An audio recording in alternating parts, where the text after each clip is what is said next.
বন্ধুরা, আজকের রেসিপি বর্ষা বাদলের দিনে তালের ফুলুরি করব। আমি ময়দা ঢেলে নিচ্ছি, সুজিটা ঢেলে নিচ্ছি। সুজিটা ময়দাটা আমি মিশিয়ে নিচ্ছি। আমি নারকেল কুড়ো দিয়ে দিচ্ছি, খুব স্বাদ হবে নারকেল কুড়ো দিলে।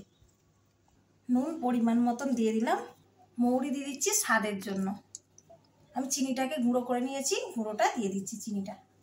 এবার আমি তাল চাঁচাটা দিয়ে দিলাম। এবার আমি সব উপকরণগুলো মাখিয়ে নিচ্ছি। তালের ফুলুরির জন্য আমার সব উপকরণ মাখা হয়ে গেছে। আমি এবারে 10 মিনিটের জন্য ঢাকা দিয়ে রেখে দিলাম। আমার তেল গরম হয়ে গেছে, আমি ফুলুরিগুলো ছেড়ে দিচ্ছি তেলে। আমি একবার নেড়ে নিচ্ছি যাতে পুড়ে না যায়। আমার লাল লাল করে ফুলুরিগুলো ভাজা হয়ে গেছে, আমি এবার তুলে নিচ্ছি।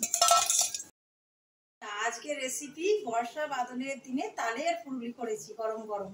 এইভাবে বানিয়ে খাবেন বাড়িতে, খুব ভালো লাগবে। আমাদের চ্যানেলটা সাবস্ক্রাইব করে দেবেন।